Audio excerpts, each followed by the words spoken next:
Mga kasis ka-idol, ito ang aking buhay probinsya, a day in my life in the province. English yan, charot.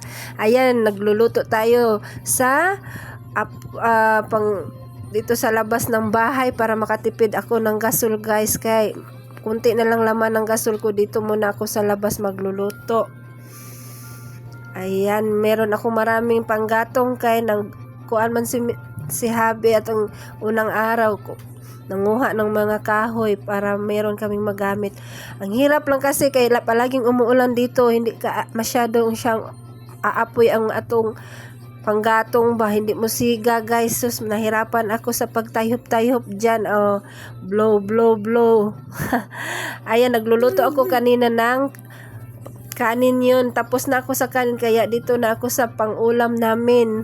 Ayan guys, nalimutan ko tuloy ang lagyan ng bawang at sibuyas kay nagmadali kasi ako. Sus, pasensya na guys. Yan lang ang aming ulam ngayon guys, corned beef with egg.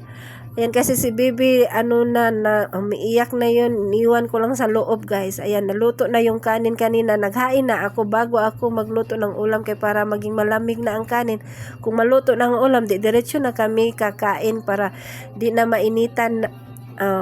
Ayan lang kasimple ang aming pagkain ngayon guys. Sana magustuhan nyo rin. Ayan, sarap yan guys, lalo na pag may tuyo guys. Ayan, yummy talaga guys. Maka-only rice tayo nito pag may tuyo guys. Mikos-mikos nang madalian lang ang ating ulam ngayon guys, simpleng ulam. Ayan, naluto na guys, karga ko na si baby kay umiiyak na talaga siya guys, kawawa naman. So let's eat na guys. Thanks for watching. Bye bye.